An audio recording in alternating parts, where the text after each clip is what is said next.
on three amazing femalpreneurs. These are females that are out there doing big things in our area. And so you guys are fortunate enough to hear their stories and hear how they are out there crushing it. So I'm going to ask our femalpreneurs to start us off by giving us a quick introduction about themselves and their business. So Adriana, let's start with you. Hey guys, go WTY. I'm proud, proud product of DISD. I graduated from WTY in 2008.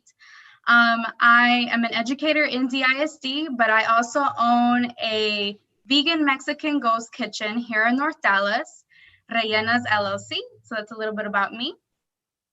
Wonderful. Adriana, we're happy to have you. Ira, go ahead. You're ready. Hi, my name is Erin Rasheed Jones. I'm here in the far North Dallas area, and I am one of the owners of Electrician on Call, and we are in the construction and HVAC industry. Wonderful. Welcome, Erin. Okay, since Adriana's given high school shout outs, big ups to Hillcrest. I'm also a product of Dallas ISD. I'm Dallas proud. So my name is Olayinka Ojo, and I actually work in Fort Worth ISD in the daytime. And I also own a business called The Perfect Look International, which is a health and makeup beauty industry business. Wonderful. So guys, as you can see, we got some great information that we are going to get from these ladies today.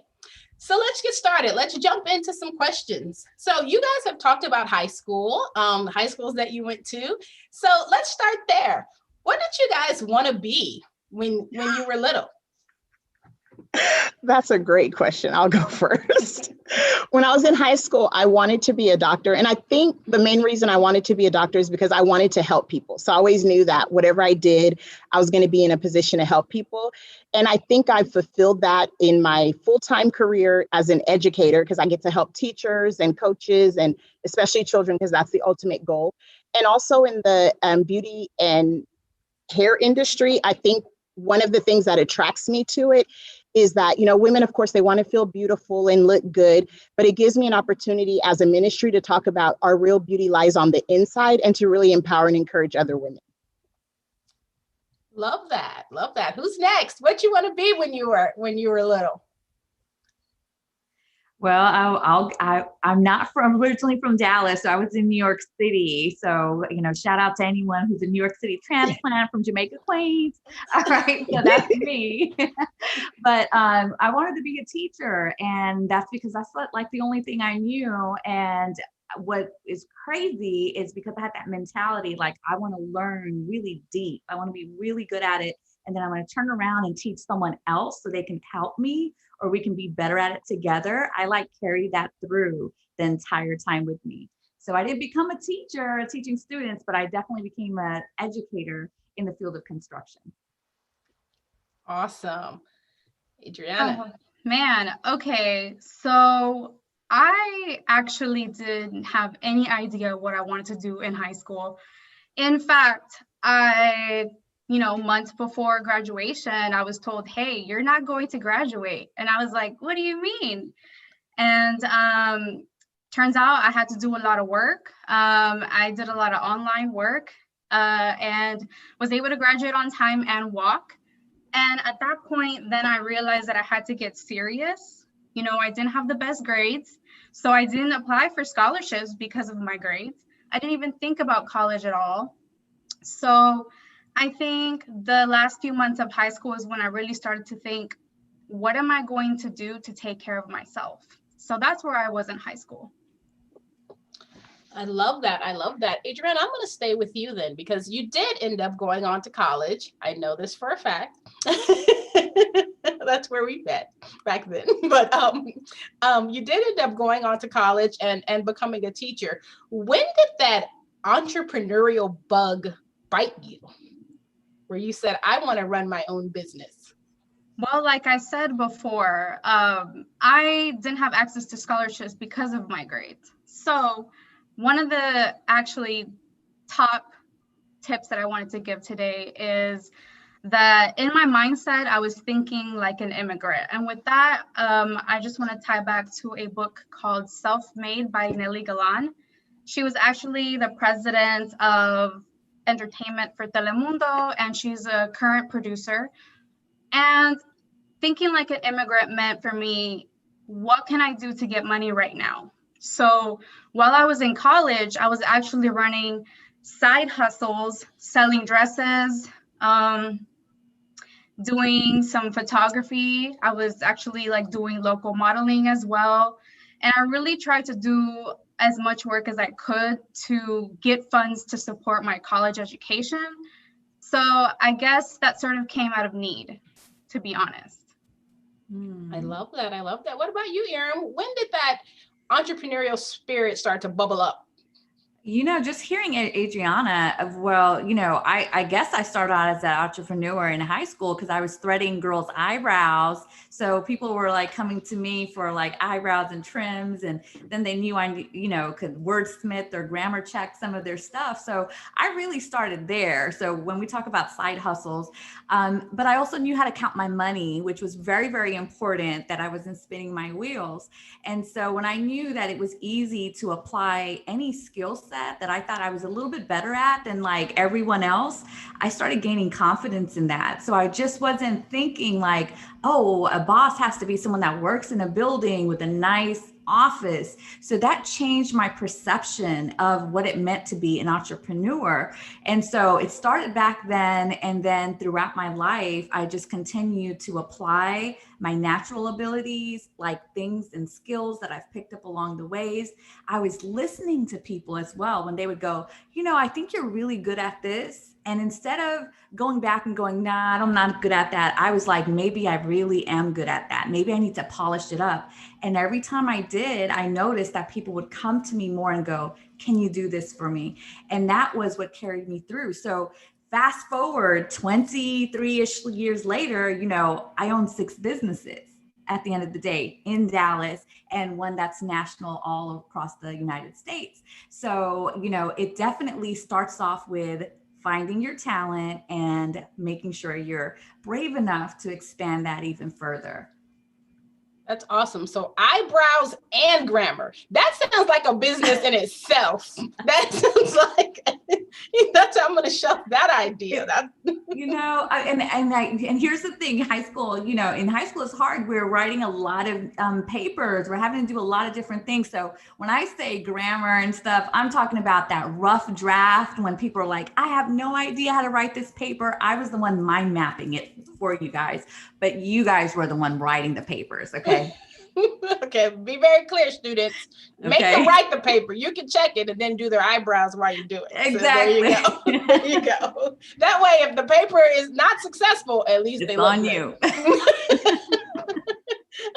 All right, you can tell us when did it hit you that you had some entrepreneurial blood in you? I think definitely in college. I was born in Nigeria and moved here when I was little. So I'm one of the first people in my family, to go to university, college in America.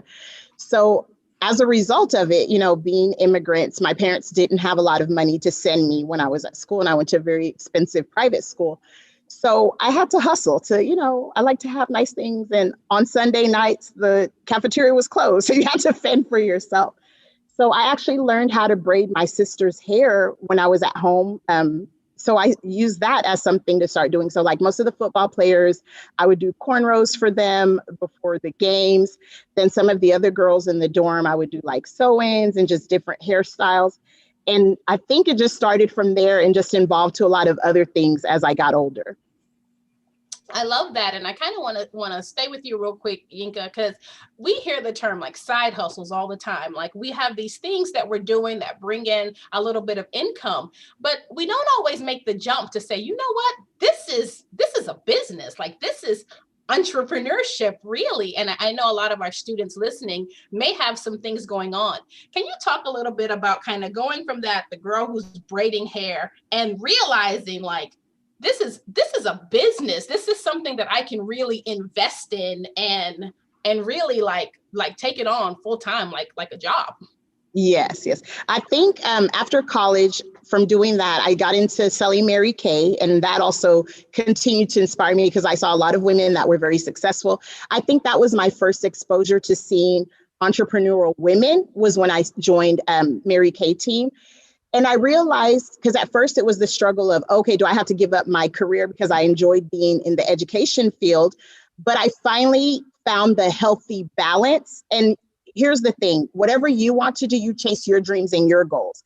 So I think for us, I know Adriana's shaking her head. You know, sometimes it's not a matter of I have to give up one for the other. It's a matter of I can do all things, you know? So I think for me, I just really like the idea that, wow, I can make money from this. And it's not just money, like you said, that's $50 a week or $100 a week, but I can actually make a substantial amount of money to supplement other bills or to even fund other projects and support other people. Because that's really one of my long-term goals. I have a lot of family in Nigeria and other parts of the world, and I would love to grow more of my business to eventually have some type of foundation that gives back to women and especially young girls.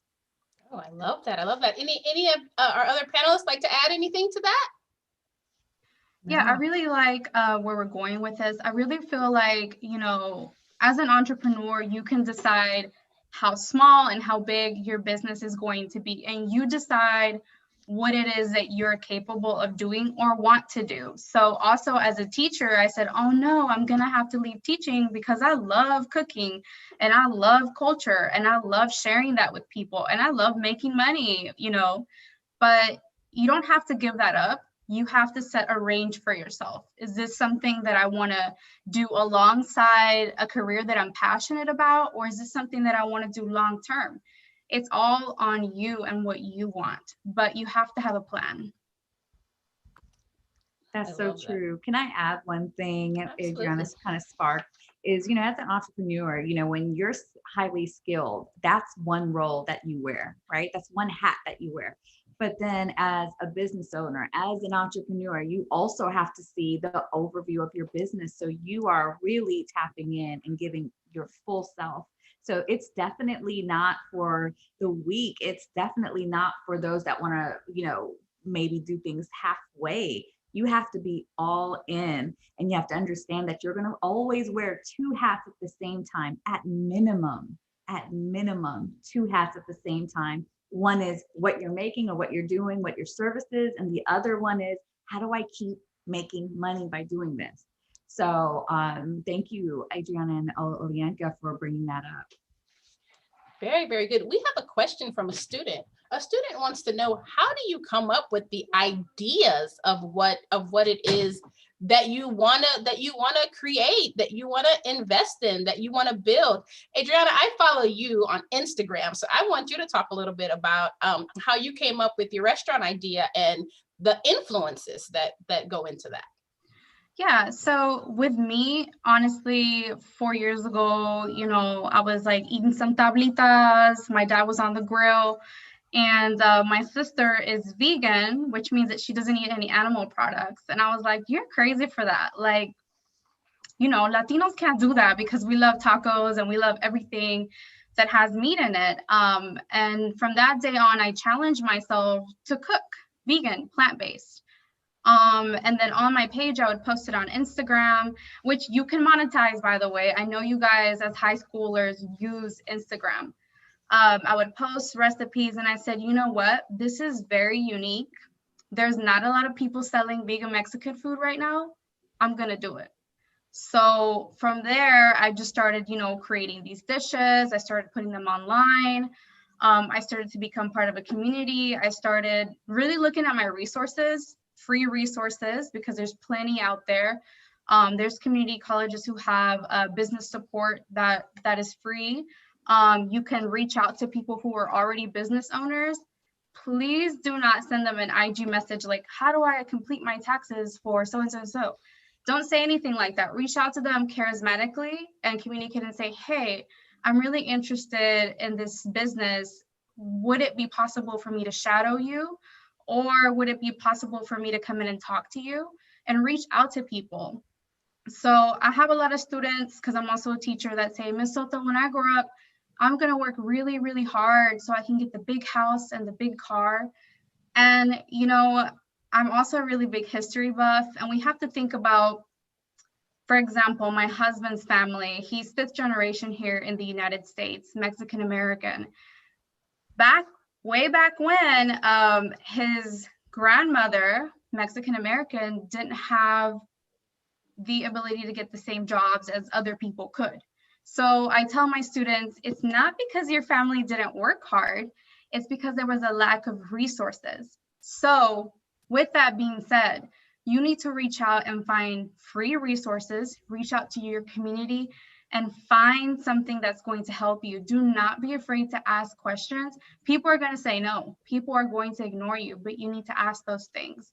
So once I reached out to people and started grabbing some resources, I just got started and people would promote for me. And that's really how it went. Word of mouth through Instagram. Use it. You can monetize it. Yeah, I want to tap in on what Adriana said about Instagram. That I only created an Instagram account just to make money. So yeah, one of my mentors, she said, if you're scrolling through social media, you better be getting paid. Like while you're sitting on there using your time, are you doing research by looking at other things? Are you making posts? Are you checking, the hashtags you should follow? Make money off of it. I like that. I like that. And Yinka, one of the things that I know that you do for your business is it just continues to evolve.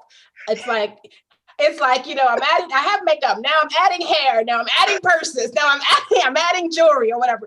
How do you come up with the ideas of the things that you just kind of infuse into your business?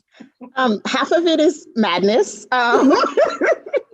I think it's just the reality. It's what you said. It's evolving. A lot of it is just what's going on with my life. Whenever I first started The Perfect Look, I was a makeup artist and I would do traditional Nigerian head ties at weddings and celebrations.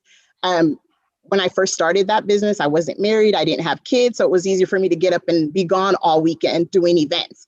So now I'm married and I have 2 little boys. And I realized that my time and value for what I'm spending my business doing and my services, I had to change my game plan. So I still do different things, but I've started to get to the point where I'm looking at in my professional career in the next 10 to 15 years, I'm going to be retired from that full time and going more into philanthropy because that's my long-term goal. So how do I position my entrepreneurial experiences and then ventures right now into being able to step into that role that I want to be as a philanthropist? So I had to look at what is it that's still hot and I have an interest in that I'm using that it's going to make me money. So one of the things I always look at, because Keisha, I like to dress up and makeup and clothes and everything. And I'm like, I use these things anyway. Why don't I make money off of what I'm already using? And I just look at things that I can do that's not as time consuming in the long run. Like it is time consuming, to start up a business and to kind of get things put in place. But once it starts to be a well-oiled machine, I can step back and still make a lot of money and I can manage the business the way I want to. So I think that's what kind of keeps me evolving. I like that. I like that. Iram, you're unique just in that the entire field that you in is pretty much dominated by men. Talk about how you decided, hey, I'm running with this. I'm opening up this business as a femalpreneur. I'm doing this. Yeah, absolutely. It's definitely male dominated, and the construction and home services industry, I mean, that is a really, really big, lucrative industry to be in. And just think about it. Any place that you're sitting at, whether it's a restaurant or in your own home, you always want to be comfortable. You want to be safe. And so it's definitely something that I felt like didn't have enough of a woman's presence. And that really means that I care about the different products that are there. I want to make sure people don't get sick. I want to make sure that we're not using products that emit toxins. I mean, this is inside stuff from our industry that I know that impacts a lot of different people. But that was my focus because I cared so much about the environment, about the community, about the children, about the kids. And so I naturally gravitated to there as I read more about the materials that was being used on houses, or the way someone would step in. Let's say someone's light was flickering. Imagine your grandma calling an electrician. Her light's not working and she wants to cook you a meal. She can't cook you a meal. The electrician comes over and he scares her, tells her maybe her house is going to burn down. Now, your grandma doesn't know, right? The ordinary person doesn't know. And so when I saw some things like that happening, that struck my heart. And I was like, I can't let that go on. I need to make sure that I open up a business where everyone understands we are honest, we are open. We're going to do electrical. We're going to do HVAC, which is the AC. We're in Texas. I want to make sure that no family goes without heat or cooling when the months get rough for us. I want to make sure everyone's mamas, papas, grandmas can cook for them, and that they're not scared when someone comes into their house of, is this person going to hurt me? You know, is this person going to whatever? Because what I ended up doing was saying, I want all of my texts clear background check. I want all of my texts to treat someone else with dignity and respect. And I just laid it down.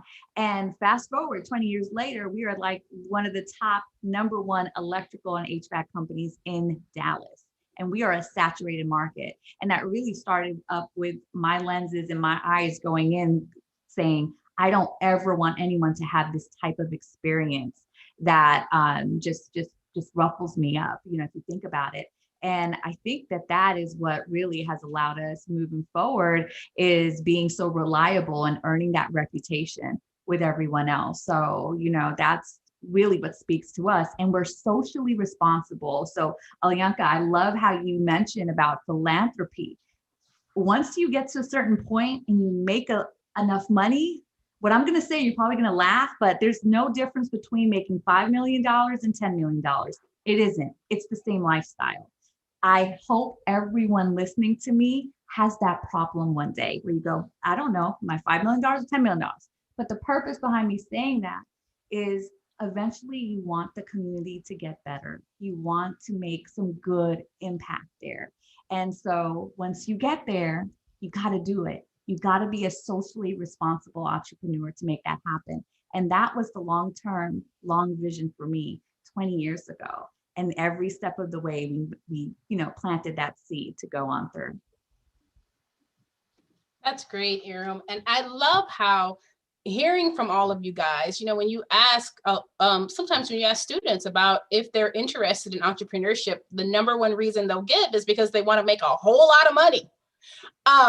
And they think that I get to be my own boss. But let me ask you this, Iram, about how many hours do you feel you work in a week? 60 hours. 60 hours at a minimum, but I love what I do. Can I add that in? I love what I do. I don't need an alarm clock to get up. I feel so fulfilled in what I do. I am re-energized. At the end of the day, I'm not tired, okay? I'm not tired. I'm re-energized. I feel like I'm so accomplished in what I was able to do. I feel productive. Yeah, So and that's because, you know, you have a purpose. Like, even though it's a lot of work and, you know, there's nights you stay up late, like you're saying, you don't have a boss. You are your boss, so you're accountable to yourself, you know, so it's a deep level of accountability, but you know, it's all worth it and it's so rewarding. And especially when you look at it's bigger than you. I think that's the other part of it. You look at the fact that it's not about just me making the money. If I am making the money, there's probably other people that depend on it, but there's other families that you're blessing and you're impacting. So I think when you think about it from that perspective, you get past the I'm tired or I don't want to do this or I'm stressed out, because you feel like it's a good stress because I know the blessings and all the good things that are on the other side of it. I like that. I like that a lot. Can I tap in on that? Sure. I really love how Ira mentioned, you know, she had like that 12-year plan. She was able to visually see that ahead. I feel like I don't have that. And, you know, some people might not have that. And so it's okay to have roadblocks or to feel like you need to shift in your business. So let's just say I'm doing food now. I've saved enough money to do something else. Like we were saying earlier, where we're able to invest in other projects. So don't ever feel like you cannot shift, and don't ever be afraid of failure. Because, and I know because I'm a teacher, and in traditional schools, you get a pass or fail, right? So we're afraid of the word fail and failure. So do not feel afraid to make mistakes. And I really feel like as you're making those mistakes, you know, you start learning about yourself, and maybe you might want to change your goal, and that's okay too. Yeah. So you have to remember people are different. And you don't have to be a model like somebody else. You don't have to fit anybody's mold of what you want to do. And that's the beauty of being an entrepreneur, is you get to do what you want to do. Yeah. Yeah. I love that. Adriana, you mentioned something too about having to shift and or needing to shift and needing to pivot. Let's talk a little bit about COVID and how that impacted. What do? Yinka, you want to start us off? You know, it's actually funny because when we all think about COVID in general, everyone's like, oh my God, it's been horrible. You know, it's been stressful. But honestly, as a business owner, it's been very profitable because I think a lot of it is what Adriana said. It's that word shift. Everyone, you know, it's almost like other than you're on mute. I think the hashtag of the year is pivot because everyone had to figure out, how do I stay afloat if my business was direct, door to door, face to face interaction with people? How do I keep my clientele when I no longer am able to physically touch them? So I think COVID forced us to have to think outside the box. Even in the education realm, we had to figure out how to go virtual. So I think the benefit of this experience is you learning that you have to always find ways to be creative and ways to work around challenges that you don't have control over. Mm-hmm. In fact, I feel like because we were previously at a farmer's market, right? Because that was a good size for me. I'm a teacher. I love doing this. I love the environment. That's where I'm going to go. Because remember, you get to choose the size of your business. You have to decide your goal, how big you want to go, how small you want to go. So originally in March, I was like, oh no, what are we going to do? Everything's closed. And that's what sparked my idea of, why don't we just do a ghost kitchen? People can order online through my Instagram or through my website, word of mouth. You do orders, they come pick it up, and that's it. And why is it called a ghost kitchen? It's called a ghost kitchen because it's not something you can look up on a Google map. Like, I'm not going to give you the address to my location. And that's what I love about it, right? Because it's something that I can bring up whenever I want to. So it boomed for us, and we got an increase of orders. We did really well. I was really surprised because I thought we weren't going to make it, but people want food, right? And they can't go anywhere, but they can drive up in their car, pay online, drive up to their car. We drop it off in their trunk or in their back seat or whatever. And so it was all about shifting. And honestly, it was sad and depressing the first few weeks because I didn't know what to do. But roadblock, shift, change goals, and go from there. Failure it's okay. You just got to change it up. Very good. And you're right. Everybody does want food. I'm hungry right now. I'm just going to throw that out there. I'm on your Instagram right now. No. Erin, what about you? Tell us a little bit about COVID and your industry. Yeah, absolutely. So we're considered as an essential business. So we did not get shut down, but what we ended up doing was it definitely slowed down just for a little moment. But because we're electricians and everyone is streaming from their home, everyone realized they didn't have the right lighting. They realized they didn't have the right cables. They realized that they were spending a lot more time in their house, overusing their stuff. And so we went out there, we actually help people understand that we can do virtual quotes. So that people would walk around and we would have Zoom sessions and we would be in their house and we would ask them if they needed anything like toilet paper or some of the stuff that was really hard to get by. And we would deliver it to them when we were scheduled to do the work. And we had a whole protocol out there. We let people know who was coming in. So it's very important to let people know, like, we're safe and we want to make sure you're safe. And what's that mutual safety? And how can we be a little bit more extra service? So we were the electricians also delivering toilet tissue if we had to, no judgment, but we had to be there for one another as a small business. And right now is the best time because COVID has really brought out the love of small businesses, the love for entrepreneurship. So people are really looking to support local, even much so often now than ever before. So that's the perfect thing that we ran into. Yeah. Very good. And you guys are still kicking and still being successful. So one of the things that we talk to students a lot is is being able to create balance, right? Between, the work-life balance. And for you guys as entrepreneurs, I know that it's a lot of hours, but one of our students wants to know, what do you guys do in your free time? Like, what do you do when you're not working? Who wants to go first on that one? They're like, volunteer for junior achievement. Yeah. Listen, absolutely. You're right on that. So one of the things that I do, if I want to throw it out there, is I sit on multiple nonprofit boards. So I do a lot of writing. I do a lot of advising. It's all fun. I love doing it. And I do it while I cook. I'm a multitasker. So I'm a therapeutic cooker. If anyone knows what that means, it's like when I have a lot of things on my mind, I got to do things with my hands. And so I cook up a meal, and then guess what? Now I got all this food and I got to share it with people. So that's what I do. I eat on my spare time while I get to talk about different ideas and catch up with people. And I just think that that's refreshing in itself. It's just catching up with people. Not so much having a hobby, not yet for me. Yeah. I think for me, because I'm in a house full of men, I like, this is fun. Like this girl time is the best for me.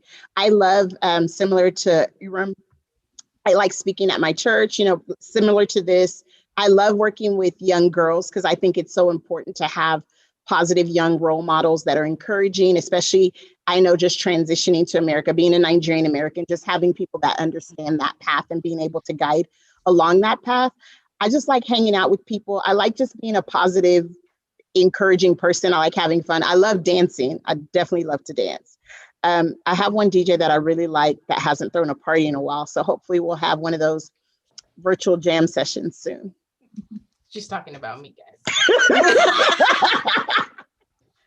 I throw these virtual parties. They're lit. I think for me, well, we have to think about too, because you're talking about balance, but then you also have to think about, you control the size of your business, right?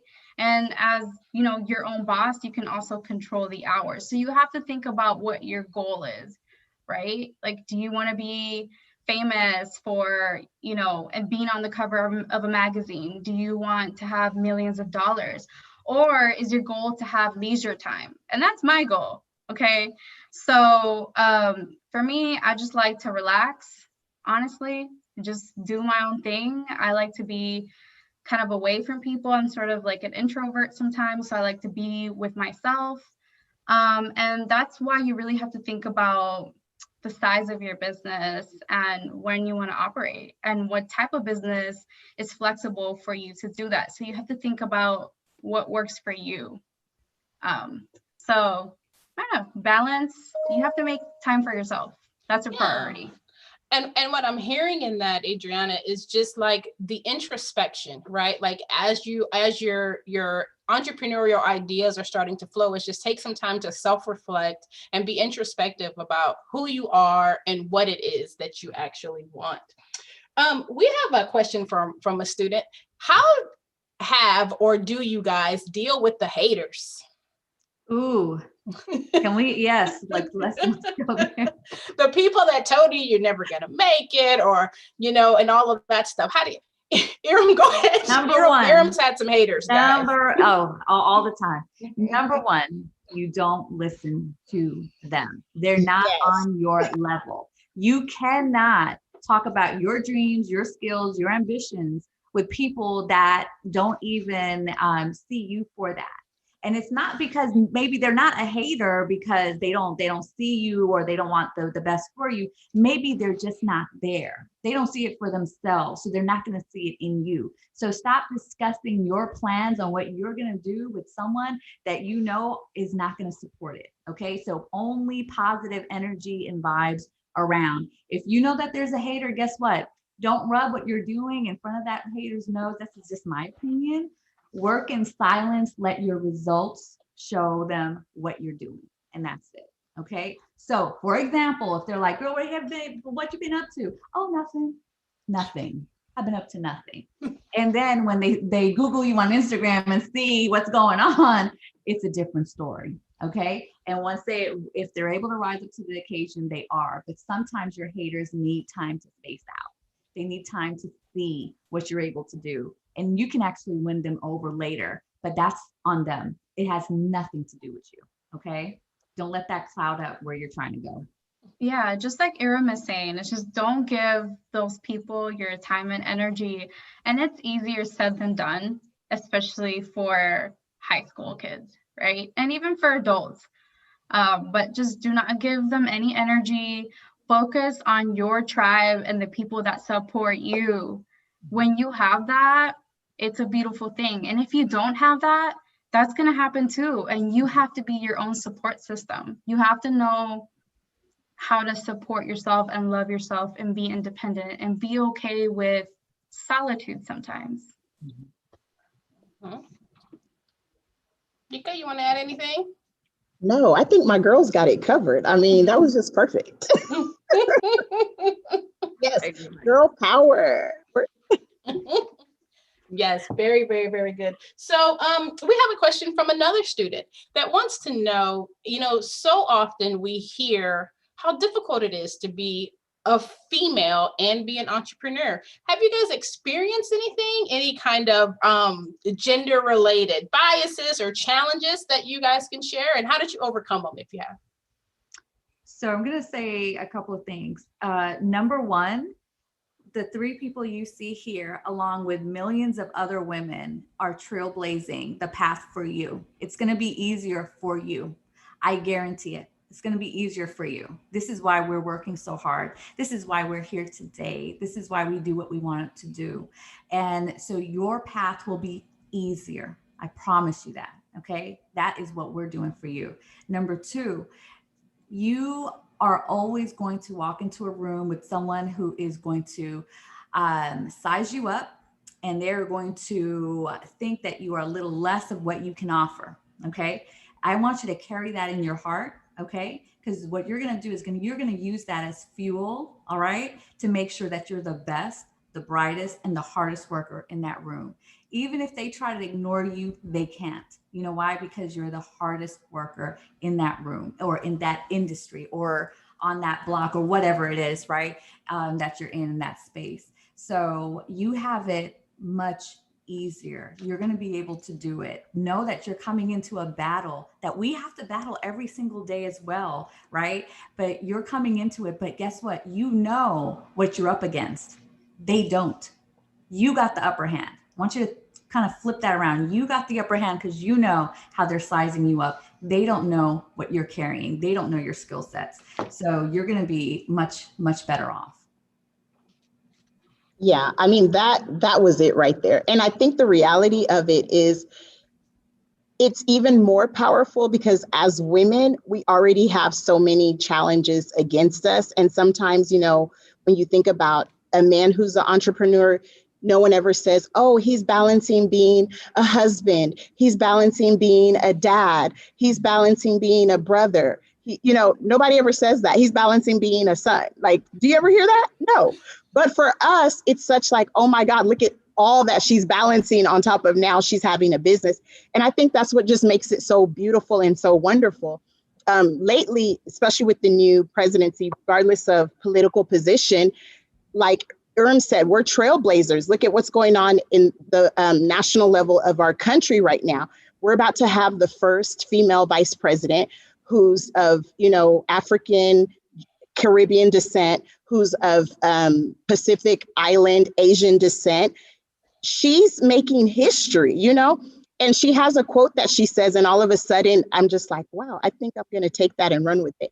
And she said it in an interview that she eats no for breakfast. And if you think about that, we all probably don't say that, but I think that's the mentality we all have as women is we're just kind of like, how are you going to tell me I'm not going to succeed, and just surrounding yourself, like Irma's saying, we're here to encourage you so your path will be easier. Surround yourself with people who are going to continue to give you that support and encouragement. Not people that will just sugarcoat everything for you, but they're going to help you find ways to solve problems and help you to reach and accomplish your goals and be a great support system around you. Yeah, you really have to know who you are, because when you know who you are and when you know how much power you have over your mentality, you don't let those things phase you. And sometimes people think of anger as like a bad feeling, but you have to use anger appropriately, right? So when someone says something to you, you might want to clap back and say something, but use that anger to fuel you to move forward. So you have to learn how to use your emotions, because a powerful person knows how to control their emotions and deal with them mentally. And that's true power. Love that. I love that. That is so Inka, true. what you said about eating no for breakfast. Do you guys have any other? I like that a lot. It's like it needs to be on a t-shirt. So I actually need a t-shirt that says that. Yes. Yes, absolutely, absolutely. Somebody needs to make that. I know, right? We're gonna see student pop-ups start happening now. We just gave you this. But do you ladies have any other things that you've heard or mantras that you just kind of live by, things that you use to keep yourself on track and motivated? Can you think of anything that you guys use?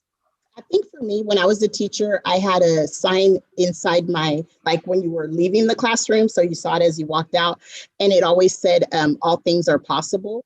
And I used to put nothing is impossible, but I don't like writing negativity. I feel like it's more positive. It's better to write affirmations. And I think that's just something that's always stood with me. Like going back to the saying no, if you can think it, I believe, God has put that in your mind and in your heart. So there's going to be a way for it to make it happen. Like Adriana said, you have to believe in yourself. You have to see your worth. So I think it just starts with finding something positive, like saying all things are possible. So if you have that idea, it's a possibility that you can make it happen, and go for it. Good, yeah. Thanks. Well, I got one. The math is going to add up, kids, or friends. I promise you it will, but I call it the 300% rule. Okay. And I wanted to start off by saying that when I was a teen in high school, I was a foster child. I spent my entire teen years in New York City as a foster child. And so my teen years were spent in survival. And so I came up with this mantra that I've lived with for, 20 plus years since then, right? Shifting out of survival mode. And it was called the 300% rule. And I promised myself that I was going to give 100% of all of me into 100% of everything I did 100% of the time. Okay. So that adds up to 300%. So over the years, when you operate at that level and you give 100% of everything that you got into 100% of what you do 100% of the time, no one is going to be able to outwork you. The money will come, success will come, but you're going to be so good at what you do.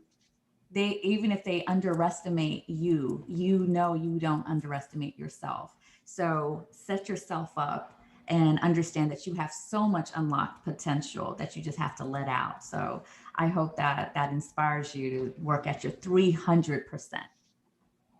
300%, guys. So far, we're eating no for breakfast because we know all things are possible at 300%. Adriana, any kind of mantras or anything that you remind yourself of? In Spanish, I say this to myself every time I wake up. And it is, tú eres poderosa. You are powerful. And I don't say it out loud. I just say it in my head. I wake up, even if I'm feeling really gloomy, down, stuff's happening. I always say that in my head. And me giving myself that love makes a difference. So just, say something nice to yourself. Compliment yourself. That's really, really, really good. So yeah, that makes a huge difference. What my personal trainer, she does a thing when we have boot camp at the end of boot camp every morning when we're doing our final stretch. She just says that, say one positive thing to yourself and say one positive thing you're going to do for yourself today. And I think so often we just go, and especially as entrepreneurs, giving to others, working the business, there's not a lot of time that we stop to just really think about ourselves first thing in the morning. So I think that's really important. I love how you have that daily affirmation for yourself. Really cool, really cool. So we have a student that has kind of a practical question. They said, how do you start a business when you have no money?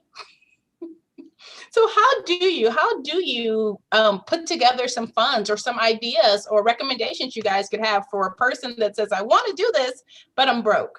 Okay. So a couple of things that I've done before, just having different businesses in the past. You can start businesses without a lot of startups. So you could do like a pre-launch and get people to do pre-orders, depending if you're providing a product or a service. So it just depends. If you have a product that you're providing, you can do a pre-launch, offer them some type of discount. If they sign up early, they get a discounted rate to pay early before the items are produced. If you're providing a service, you may need to look at some private investors. Maybe if you have like a friend or a relative that's willing to invest in your startup, because you may need to buy supplies for your business just to get started, thinking more practical at a team level. I know we're talking about like with Iram's business, you may need to get a business loan. You know, it just depends on if you have credit history. One other thing that's practical, that as soon as you're old enough to have a savings account, is so important. The moment you have a savings account, you actually start creating a credit history for yourself. And I think a lot of people, I was shocked to find that out when I went to go open bank accounts for my children, that creates credit history. And I think sometimes, especially as immigrants, we're not aware of how wealth and finance works in the American system. And I think just the lack of knowledge is a hindrance at times. But I think that if you can just do pre-orders and then you order the product, that can get started, and then maybe looking for someone to give you small startup investment into your business, then that can kind of help you get the service industry started. Really good. Any other recommendations, ladies? Thanks, Shamika. Well, I think go ahead. oh, go ahead. Okay, I was going to say really quickly, digitize, which means that if there's any free tools, don't go towards the free tools. Okay, go for the free tools first. You can always upgrade later. You can always get business cards and stuff like that later. You can always do the branding later. Okay, so don't go out there. Focus on your product or your service first. Okay, learn how to price correctly. And that might be stepping into an SBA, write that down, SBA, and getting a SCORE, SCORE mentor. That is a free service with someone that's already made millions, and their job is to sit there and make sure that you become successful as well. So a good mentor is going to let you know more resources you can go and glean for free. Okay. So that's a good way to kind of start up. Yeah, just to tap into that, exactly what I said at the beginning is go find resources that are free, because they are out there. You do have to do research. For me, how I started is I'm a teacher. I use some of my savings to go ahead and do that. But there's a lot of stuff going on in the digital world. So you also have to think about apps like Canva, which I'm sure you guys have heard of. I've actually written an ebook on Canva, and I really didn't have to buy anything. I just had to write the ebook and then sell it that way. Now that is going to be taxed, because even electronical, products are taxed. So you have to also learn about taxing. That's why you need to reach out to, resources. You're going to learn a lot about taxes. You're going to learn a lot about when due dates are. So it's a lot of researching. Really good, and really good information, guys. So searching for resources, there are ways. Junior Achievement also has lots of materials on entrepreneurship as well. So go to jadallas.org, and some of those things are pulled together. So guys, we are getting at the top of the hour. Can you guys believe that? It's almost been a whole hour. Did not feel like it. So what I'd love to do and when we come to the end of the time, is just give you guys the opportunity to just speak your heart, pour your experience into students, and offer any words of wisdom, things that you wish someone would have told you when you were in high school, some things that you've learned just on your life journey, personally and professionally. So I'm going to open that up. Iram, I'm going to ask you to go first. Sure. I guess personally, I would say that, if you're a student and you're just at odds yourself, at odds with life, and you're just feeling down in the dumps and just negative about everything, listen up, life gets better. I promise you that life gets so much better. Life gets easier, because right now, you're younger. You have more power when you're an adult. You know that because you know that you have a power of a vote when you get older. So trust me, things get better. Please don't lose faith and hope about that. Okay. So that's just on a personal level. And on a professional level, find yourself a mentor. Listen, it doesn't matter what degree you get, what certificate you get, how many smart people, may be in the room with you. You have to go and find yourself someone and let them know that you are looking up to them. Like Adriana said before, I'm looking up to you. I want to have some of that success that you have. Be open. There is nothing shy about doing anything like that. Anytime anyone approaches me like that, I give them anything that they ask for. I do, because I know that they are ready and willing, and they're willing to receive. So reach out for help. There is nothing weak about reaching out for help. So do that as well. Very, very, very good. Who wants to go next? Okay, you look like you were about to say something. Okay, yeah, I mean, that's exactly what she was saying. Just, you're wonderful, you're amazing person, you can do this. Trust and believe, have faith, encouragement, a strong support system. Just remember, you can do it. Si se puede todo las cosas en este mundo. Like whatever it is, it doesn't matter, you can do it. Just get that in your head. You can do it, and you're going to do it. And we're going to be here because Keisha will let us know. We're here to support you and celebrate you. And I will. You guys can always reach out if you want to get in contact with these ladies. Let us know. I think my tip is to not compare yourself to others. So I'm talking to my WTY high school kids. You guys know Forest Lane. Next time you guys are like down that road, count how many taco shops there are, count how many grocery stores there are, count how many clothing stores there are. Excuse me. And you'll see that there's probably going to be more than one. And you should not compare yourself to other people who might be in the same niche or the same business, because there may be something that is special about you. You have your own qualities. Now, if you're seeing that you need to shift and maybe go somewhere else, that's fine, but don't compare yourself to others. It's community over competition, and trust me, that works. Don't compare. And that's what it's all about. And I love the fact that she said community over competition. I mean, look at it, the three of us as women, even though we're not in the same industry, we're all business owners. And it's just the beauty in celebrating and encouraging each other. And that's the only way for all of us to truly succeed. So I love that she said that. Yes, community over competition. I love that, especially for women. Ladies, we get a bad rap about being able to work together. And it's not true. It's false. It's false. Totally false. Well, I would like to thank all three of you guys for just coming on today and just sharing so much of yourself with the students. I'd like to thank all of our students that are watching. This video is available on YouTube for another week. And then at request by your teacher, we'll take it down so your teacher would need to request it.